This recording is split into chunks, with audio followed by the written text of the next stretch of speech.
বছর রেজাল্ট যা করেছো তাতে তোমার কিরকম লাগছে?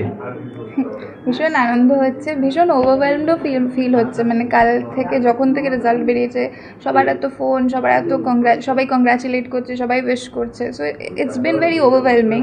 আমি এখনো প্রসেস করার সময় পাইনি ঠিক করে, ঘুমানোর সময় পাচ্ছি না, খাওয়া দাওয়া করার সময় পাচ্ছি না, বাট ইটস ফান, কারণ ভালোই লাগে, সবাই ভালো ভালো কথা বলেছে। So yeah, it's fun. এই যে রেজাল্টটা বলছো, এই রেজাল্টটাকে তুমি কাকে উৎসর্গ করবে? আমি তো বারবার বলেছি যে আমার মাকে, কারণ আমি বললাম কিছুক্ষণ আগে যে আমি পরীক্ষাটা লিখে যতটা কন্ট্রিবিউট করেছি রেজাল্টে, আমার মা না লিখে ঠিক ততটাই করেছে। কারণ মা যদি না থাকতেন পাশে, কনস্ট্যান্টলি মা মোটিভেট করতেন, মা ইন্সপায়ার করতেন, and I say this যে she is my pillar of strength, and like that's the truest thing about my mom, যে তিনি সবসময় আমার পাশে থাকেন, নো ম্যাটার হোয়াট। এই তুমি তো এরপরে হায়ার স্টাডিতে চলে যাচ্ছ, যে বিষয়তেই যাও, কিন্তু হায়ার স্টাডিতে যেটা দেখা যাচ্ছে, তুমি নিশ্চয়ই জানো, তুমি যে স্ট্যান্ডার্ডে রয়েছো, সেটা দেখা যাচ্ছে ধরো জেএনইউ, আইআইটি বা যাদবপুর ইউনিভার্সিটি বা ক্যালকাটা ইউনিভার্সিটি, যে এডুকেশনের ক্ষেত্রে যে সরকারি টাকা ব্যয় করা বা ছাত্রছাত্রীদের স্কলারশিপের ক্ষেত্রে দেখা যাচ্ছে যে সেইভাবে কেন্দ্রীয় সরকারই বলো আর রাজ্য সরকারই বলো সেইভাবে কিন্তু করছে না। বিগত কয়েক বছর ধরে আমরা দেখতে পাই। সেক্ষেত্রে তোমার যে হায়ার স্টাডির ক্ষেত্রে কতটা সুবিধা হতে বা অসুবিধা হতে পারে, বা তুমি কি বলবে?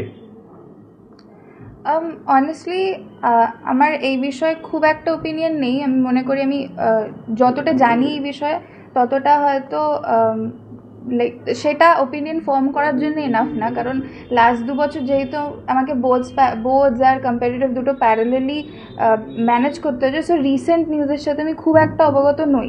সো এই বিষয়ে আমার সেরকম খুব একটা ওপিনিয়ন নেই। তো মা বাবা আছেন, সব টিচার্সরা আছেন, ওনারা যেভাবে গাইড করবেন আমি সেভাবেই এগোবো। না, আমরা দেখতে পাচ্ছি যেটা যে এই যে হায়ার স্টাডিতে কিন্তু প্রচুর পয়সার ব্যাপার, প্রচুর মানে কলেজের দিক দিয়ে, ইউনিভার্সিটি, ধরো জেএনইউ মতো একটা ইউনিভার্সিটি, মানে দেশের গর্বের জায়গা, বরং খড়গপুর আইআইটি বা আমাদের উড়িষ্যার আইআইটি, সেইখানে যেইভাবে মানে সরকারি টাকা পয়সা দেওয়া উচিত, মানে বাজেটে বা এতে যে টিচার বা যে রাখা উচিত, বা সেই ক্ষেত্রে দেখা যাচ্ছে যে একটা সরকারি দুর্বলতা দেখা যাচ্ছে, কারণ পিএইচডি করা বা বিভিন্ন রিসার্চের ক্ষেত্রে দেখা যাচ্ছে। সেক্ষেত্রে তুমি কি বলবে? Like what exactly is the question? বাজেটে যতটা বরাদ্দ করা উচিত ছিল ততটা। আমি এগুলো অনেক কিছু বলতে পারি, কিন্তু পলিটিক্যাল এজে ঢুকে যাবে তো যাইনি, যেমন এডুকেশনের দিক দিয়ে গেছি, কারণ হ্যাঁ, তো সরকার ইনভলভ হবে, তো তাহলে আমাকে তো বলতেই হবে সরকারের কথা। কোন দিকে আগাতে চাইছো? আমি আগামী দিনে ইঞ্জিনিয়ারিং করব, তো এরোস্পেস ইঞ্জিনিয়ারিং এ আমার ইন্টারেস্ট আছে। তা কোথা থেকে করতে চাইছো?